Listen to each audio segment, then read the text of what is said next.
जय सिया राम। जय श्री सद्गुरु नारायण भगवान की। अपने अपने माता पिता की जय। आज का प्रसंग ऐसे भक्त का है जिसने ये सिद्ध कर दिया कि जाति कोई मायने नहीं रखती। अगर उसका कर्म अच्छा हो तो वो संत शिरोमणि की उपाधि पा सकता है। मैं आज ऐसे भक्त की बात करने जा रहा हूं, परम श्रद्धेय परम पूजनीय भक्त शिरोमणि श्री रैदास जी। उन्हीं को कहते हैं रविदास। आज मैं आपके सामने इनकी 3-4 कहानियां पेश करूंगा, प्रस्तुत करूंगा, जिसको आप सुनकर वास्तविक में कहेंगे कि नहीं ऐसा होता है ना। और दूसरी बात यह है कि अगर 3-4 कहानियां बताने में थोड़ी वीडियो लंबी होगी, है ना, तो आप लोग समझ सकते हैं कि मैं कहना क्या चाहता हूं। तो अब आगे बात देखिए। रैदास एक ऐसे कुल में पैदा हुए जिसको उस जमाने में बहुत नीच कुल माना जाता था। उनका कुल था चर्मकार, और चर्मकार कुल था। उनके पिता मतलब ऐसा नहीं कि वो गरीब थे, अच्छे थे, समृद्धशाली थे। रैदास के जन्म होने पर बड़ा सुखी हुए, और रैदास जैसे जैसे बढ़े उनके क्रियाकलापों को देख कर धीरे धीरे दुखी होना शुरू हो गए। क्यों? क्योंकि उनका पूरा काम भक्ति भावनामय था, और दुनिया ये चाहती है कि मेरा लड़का कलेक्टर बने, एसडीएम बने, पर भगवान का भक्त न बने। बहुत कम ऐसे माता पिता होंगे जो ये चाहते होंगे कि ये भगवान का नाम भी ले, नहीं दिन रात पढ़ता क्यों नहीं है। बस उदर नीति वाली शिक्षा सब देना चाहते हैं। पहले भी था, अभी भी है, और हमेशा रहेगा। तो वो उनके भी पिता चाहते थे कि ये उदर नीति में पारंगत हो, लेकिन वो धर्म नीति में पारंगत थे। और ये हमारी भूल है, हम सबकी भूल है। जो धर्म नीति में पारंगत हो जाए उसको उदर नीति को भटकने की जरूरत नहीं है। ये 100% सत्यवाद, पर इसमें थोड़ा साहस चाहिए, है ना, तो वो है नहीं अपने पास। तो रैदास ने इसलिए कहा था कि रैदास जन्म के कारण होत न को नीच, नर कु नीच कर डारी है, ओछे कर्म की कीच।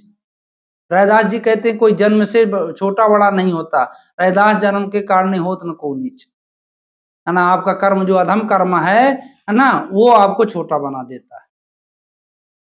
और जब वो कुछ बड़े हुए, उनके शादी ब्याह हो गया, तब और खलने लगा। उनके माता पिता को पूरी संपत्ति दान में दे रहा है, उनको अलग कर दिया गया। जब उनको अलग कर दिया गया तो उनकी धर्म पत्नी जो है वो धर्म वास्तविक में धर्म मूर्ति थी। जाति होने से कोई नहीं था, भले वो चर्मकार की थी, लेकिन उसमें कोई बल बहुत साध्वी महिला, वो भी खुश, अलग हो गए। अब उनका काम था जूता बनाना, तो जितने में थे उतनी में सक्षम, उसी जूता का दान करते, फ्री वाले को फ्री, थोड़ा थोड़ा पैसा लेके, कोई फायदा नहीं, कोई नुकसान नहीं। भगवान बोले अद्भुत भक्त। तो इसमें आपको मैं जो 3 कथा सुनाने वाला हूं, 3 कहानी। इसकी पहली कहानी इस प्रकार है कि वो अपने दिनचर्या में रत थे। कुछ लोग गंगा स्नान करने जा रहे थे, तो रैदास जी से उन्होंने कहा कि चलो चलते हैं गंगा नहाने। उन्होंने कहा मेरे पास समय साधन नहीं है, और आप लोग जाओ, मैं यहीं से गंगा माता को मैं भी कुछ दिए देता हूं, आप मेरा अर्पण कर देना। तो कोई कोई कहता है, किसी किताब में लिखा है कि 2 केला अर्पण दिए, कोई कहता है कुछ फूल दिए, कोई कहता है कि 2 आना पैसा दिए। मतलब सारांश ये है कि उन्होंने कुछ ना कुछ दिया और उसको कहा कि आप अर्पण कर देना। वो गंगा मैया के पास वो ले जाने वाला लेके गया और उसने अर्पण किया। अर्पण करने के बाद वो व्यक्ति जब अर्पण करने लगा तो वो क्या देखता है कि एक हाथ बाहर निकला है, और वो पूरा जो सामान था वो उसके हाथ में अर्पण हुआ, और दूसरे हाथ निकाल के उसमें एक कंगन था, उसने उस व्यक्ति को प्रदान किया। और आवाज सुनने को आती है कि ये रैदास को दे देना और बोल देना कि मैंने उसका स्वीकार कर लिया है, और ये मेरा आशीर्वाद वो स्वीकार कर। उस अमुक व्यक्ति ने उनका कंगन ले लिया। अब उसके मन में लालच आ गया कि रैदास तो देखा नहीं, अब रैदास को मैं कंगन क्यों दूं, और अगर ये कंगन मैं राजा महाराजाओं को दे देता हूं तो मेरा, उस समय ये काशी में पैदा हुए, काशी की ही कहानी है। तो उसने सोचा काशी नरेश को दूंगा, वो भी खुश, मुझे भी खुश कर देगा। अब वो लेके गया काशी नरेश के पास। काशी नरेश को उसने कंगन दिया। काशी नरेश बड़ा खुश हुए उसकी दिव्यता कंगन की देखकर। जब उन्होंने अपनी रानी को उन्होंने कहा कल आइएगा विप्र देवता, तो इसकी हम आपको उपहार कीमत देंगे। ब्राह्मण बड़ा खुश होकर कल चला, ब्राह्मण या अमुक व्यक्ति कोई भी, वो चला गया। अब वो जो उन्होंने रानी महारानी को अपने दिखाया तो वो बड़ा प्रभावित हुई। उन्होंने कहा महाराजा साहब इसका 2 कंगन चाहिए, मतलब एक तो है एक और चाहिए, तब तो मतलब बड़े इसकी सुंदरता। उन्होंने कहा ठीक है। दूसरे दिन वो व्यक्ति आया, उसने राजा ने कहा कि तुम जो है इसमें एक कंगन और लाना, और ये कंगन, तो उसने कहा कि प्रभु मेरे पास है नहीं। उसने कहा मैं कुछ नहीं जानता, राजहट, बालहट और स्त्री हट ये तीनों प्रसिद्ध है।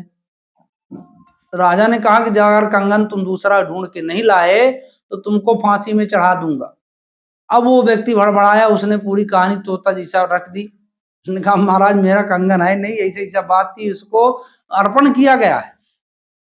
राजा के मन में ऐसा उत्पन्न हो कि बताओ ऐसा ऐसा भक्त है हमारे राज्य में, हम मैं जानता नहीं, नाम सुना था पर इतनी भक्ति परिपक्व है अब ये आज सुना, चलो मैं भी दर्शन करने चलता हूं। पहुंचे वो पंडित और राजा दोनों, उन्होंने देखा रैदास ने यथाउचित उनका सम्मान किया।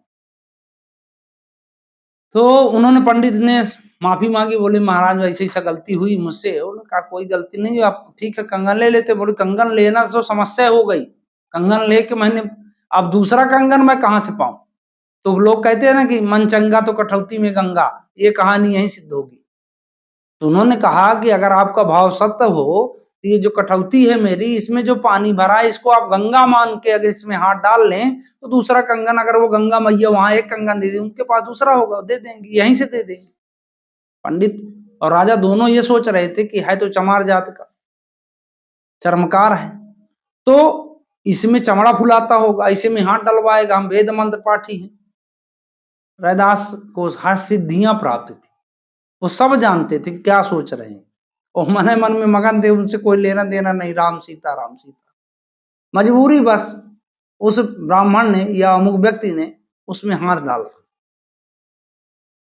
हाथ जैसे डालते हैं उसमें गंगा का प्रवाह होता है, ये भाव है, ये भक्त की लाज है, और उसमें से कंगन मिल जाता है। वो कंगन जब राजा देखा बड़ा आश्चर्यचकित हुआ। उसने कहा संत शिरोमणि मुझे भी एक कुछ प्रसाद दे दीजिए। उन्होंने उसी कठौता से जल निकाला, बोले कि इसको आप दिए उसको। तो वो मारे मतलब उसमें कि अरे यार इसी का पानी पिलाए कैसा भक्त है ना। तो हाथ में लिया और दिखावटी में ऐसा उसने कई कर लिया, मतलब यहाँ से गिर जाए और रैदास को ये लगे, रैदास देखने वाले हैं नहीं, क्या मतलब तुम पियो फेंको कोई मतलब नहीं, तुमने मांगा हमने दे दिया। उसने गिरा लिया, बोला ठीक है प्रभु हम चलते। बोले ठीक है। बाहर आया, उसने उसको झाड़ा तो उसमें देखा पीला पीला दाग था। उसने कहा ये जरूर चमड़ा का पानी है।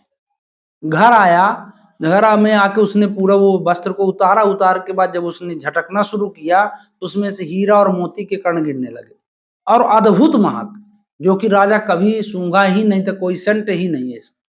अरे उसको लगा कि मैंने बहुत बड़ी गलती की, पता नहीं उस हाथ से उस जल रूपी में अमृत था कि क्या था, मेरा दुर्भाग्य नष्ट हो जाता।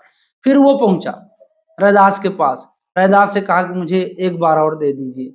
रैदास जी ने कहा कि जब राम जी को देना था तब तुम्हारे प्यास नहीं थी, और जब तुमको प्यास लगी है राम जी के पास पानी नहीं है ना, तब मेरे पास कुछ नहीं है राजा साहब। राजा निराश होकर लौट आया और उसने घोषणा की रैदास महाभक्त। तो एक कहानी तो ये हो गई। दूसरी कहानी, रैदास जो है उस जमाने में थे जिस जमाने में जाति भेदभाव बहुत तीव्र था। तो वहां के ब्राह्मण जो है मानते थे कि ये जात का चमार चर्मकार है, तो इसको जो है कोई पूजा का अधिकार नहीं है, पूजा नहीं कर सकता है। लेकिन मैं ये मानता हूं कि अगर दुनिया में जो भी सनातनी, अगर सनातनी हिंदू है या सनातनी है जो मानता होगा अपने आप को, अगर रैदास से प्रेम नहीं तो सनातनी हो ही नहीं सकता। ये बात ध्रुवांग मान लो आप, है ना। तो उन्होंने उनसे कोई लेना देना नहीं था। तो इसकी सभा बुलाई गई। तो राजा ने कहा कि भाई आप ये बताओ कि आप जात के चर्मकार हो, तो आप जो है तो वैदिक पूजा के अधिकारी तो हो नहीं, तो फिर आप पूजा पाठ संघ घर यार सब बजाते हो। उन्होंने कहा बिल्कुल बजाते हैं। तो बोले कि क्या प्रमाण चाहिए कि मतलब हम अधिकारी हैं? बोले कंधे में जनेऊ होना चाहिए। उन्होंने कहा बस छोटी सी बात। तो बोले है छोटी सी बात, चलो जनेऊ दिखाओ। उन्होंने भगवान का नाम लिया। बोला अगर आपके पास आने का ये सबसे बड़ा मतलब वो है, योग्यता है जनेऊ, तो मुझे ये योग्यता अभी प्रदान करिए आप, क्योंकि मैं अधूरा नहीं रहना चाहता, है ना। तो उन्होंने अपना वो जो लिए थे और उसी से फाड़े तो पूरा जनेऊ निकलता चला गया। राजा अचंभित, हे भगवान ये क्या माया है। तो कुछ तो ये मानते थे कि माया मतलब माया का धनी है। कुछ प्रसंग ऐसा आता है कि एक बार शालिग्राम को राजा के दरबार में ये मतलब कहा गया, तो शालिग्राम राजा ने रखवाया उसमें सिंहासन में और बोला कि जिसके कहने पर शालिग्राम गोदी में चला जाएगा, तो विप्र के कहने पर, अगर ब्राह्मणों के कहने पर ब्राह्मण की तरफ चला गया तो वो बड़े, तो आज से ये पूजा नहीं करेंगे रैदास, और रैदास के कहने पर आ गए तो आज से तुम बिल्कुल सब समान हो जाओगे। उन्होंने कहा ठीक है। ब्राह्मण मूल पटक के मर गए, बाकी कुछ नहीं हुआ। रैदास ने मात्र एक आध दो घा जो भी सुनाया, शालिग्राम उनकी गोदी में आ गए, है ना। रानी ने उनको अपना गुरु बना लिया। और इसकी जो सबसे बड़ी कथा है, उस जमाने में गोरखनाथ तांत्रिक थे, उनको तंत्र विद्या अपार थी उनके पास। वो एक बार पूरे देश तीर्थाटन में थे और उनकी घोषणा थी कि मेरा कमंडल जो भी भर देगा मैं उसी के यहाँ भोजन करूंगा, नहीं भोजन नहीं करूंगा। मार अच्छे अच्छे सेठ, अच्छे अच्छे महात्मा, अच्छे अच्छे सिद्ध संत उनका कमंडल नहीं भर पाते थे। ये करते करते वो पूरे भारत में प्रसिद्ध हो गए। इसके बाद वो विदेश की तरफ चले, जहां जिसको आप मुल्तान बोलते हैं। मुल्तान पहुंचे, मुल्तान में उन्होंने अनाउंसमेंट किया। उस अनाउंसमेंट सुनकर सब आए, बड़े बड़े सेठ, धन्ना सेठ जो भी थे, फकीर चंद जो भी, सब उसको भरने लगे, कोई कमंडल नहीं भर पाए। वहां कबीर दास की पुत्री कमाली, उसने सुना, उसने अपने पति से कहा कि आप जाओ और गुरु गोरखनाथ महाराज को बुला लाओ। तो उसने कहा कि अरे यार तुम कैसा करती हो, ये दुनिया भर के जितने सिद्ध संत, अगर संतों की बात करती हो, महात्माओं की, योगी जन जितने हैं पैसा वाले, उसके कमंडल को नहीं भर पाते। ना हमारे पास पैसा है ना योग जोग है, हम कहाँ से भर देंगे। अरे बोले बुला तो लाओ, आप जाइए, आप बुला लाइए, मैं उनके कमंडल को भरूंगा। उनका पति पहुंचता है कमाली का, बोला चलिए महाराज मेरे यहाँ कमंडल आपका भरा जाएगा। गुरु गोरखनाथ महाराज ये जानते थे कि मेरा कमंडल कोई भर ही नहीं सकता, क्योंकि ये सब सिद्धियां हैं और मेरी सिद्धियों को कोई काटे धरती में भी कोई नहीं है, ये मानते थे अपने आप। वो जब पहुंचे वहां, वो कमाली कबीरदास की जो पुत्री थी, वो एक मुट्ठी चावल लेके आई और उस कमंडल में डाल दी, तो वो छलकने लगा। गोरखनाथ महाराज ने कहा कि हे भगवान ये कैसा हो सकता है, मेरी सिद्धियों को काट दे, इस औरत में कहां से इतनी सिद्धि आई। उसने बड़े प्रेम पूर्वक पूछा गुरु गोरखनाथ महाराज ने उनसे। उन्होंने कहा मेरे कोई सिद्धि नहीं है, आपको ध्यान नहीं है, आप एक बार रैदास जी, रविदास जी के यहाँ गए थे उनकी प्रभुता को देखने के लिए, और उन्होंने आपको कमंडल में जल दिया था, आपने मांगा था पानी पीने के लिए, तो आपने उस चमड़े को देखकर, वहां जूता चप्पल देखकर आपने उस पानी को पिया नहीं, और आप संजोग बस मेरे यहाँ आए, है ना। तो मैं वहीं थी, खेलती थी और मुझे प्यास लगी थी, तो मैंने कहा महाराज मुझे प्यास लगी है, तो आपने उस जल को छोटा समझा और मुझे दे दिया। जिस दिन से मैं उस कमंडल का जल पी, उस मैं जो सोचती हूँ वो हो जाता है। अरे बाप, गोरखनाथ महाराज ने कहा कि अब तो हम मतलब लुट गए, बर्बाद हो गए, बताओ इतना अच्छा चीज हम छोड़ के चले आए। उन्होंने कहा भोजन तो आपके यहाँ करेंगे। भोजन किया और भोजन करने के बाद वहां से वो अंतर ध्यान होते हैं और पहुंचते हैं रैदास के पास। रैदास से बोले कि पानी पिलाओ रैदास। रैदास ने कहा महात्मन ये मेरे कोई घर का पानी नहीं है जिससे मैंने कमंडल भरा था आपका, वो तो वो पानी था कि जिसको पाने के बाद भव सागर की प्यास मिट जाती है, कोई चाय नहीं रह जाती, है ना। तो इस तरह रैदास जी थे। और उन्होंने बड़े सुंदर सुंदर पद गाए हैं। रवि उन्होंने राम जी का मतलब उपमा दिया है, रविदास हमारो राम जी दशरथ कर सुत नाहि, राम हमो माही रमी रमी रहो और विषव कुटुम्ब माई। वो कहते हैं कि मैं दशरथ नंदन राम का भजन नहीं करता, मैं उस राम का भजन करता हूं जिसमें पूरा संसार समाहित है। मतलब वो किसी जाति में नहीं बनना चाहती, है ना। उन्हें जो दारू नशा पीते उनको समझाया कि रविदास मदिरा का पीजिए जो चढ़ चढ़ उतर आए। मतलब वो ऐसी मदिरा क्या पियो जो चढ़ चढ़ के उतर जाती है। नाम महारस पीजिए, है ना। उन्होंने कहा नाम रूपी महारस सीताराम पीजिए, है ना, जो चढ़ी नहीं उतरा, जो एक बार चढ़ गई तो उतरा नहीं। उन्होंने इसका मतलब क्या नाम से दिखावे पर जोर दिया है, वो दिखावे पर बड़ा व्यंग मारा उन्होंने, जोर नहीं दिया। सॉरी, देता रहे हजार बरस मुल्ला बाग अजान, है ना। उन्होंने कहा कि अगर मुल्ला ये मुसलमान जो है हजारों अजान दे ली दे, रैदास खोजा मह मिल सकई जो लो मैं शैतान। अगर मन में शैतान है, उसकी कुटिलता है, उसको अल्लाह नहीं मिल सकता। मतलब कहने का भाव ये है कि आप मन से निर्मल नहीं हो तो आपको भगवान के दर्शन नहीं हो सकते, है ना। तो अतः परम संत रैदास जी का आप अनुकरण कीजिए और इस कथा को मतलब अपने भाई जनों सभी को पर मतलब पहुंचवाइए, जिससे वो भी लाभान्वित हो। ये बात मान लीजिए आप, एक भक्त की कथा सुनने से और कहने से बहुत बड़ा फल मिलता है। तो आप इस फल को बिल्कुल स्वीकार करो, है ना, इससे आपके कई कष्ट दूर होंगे, है ना। तो इसी आशा के साथ सभी का कल्याण हो। जय सीताराम।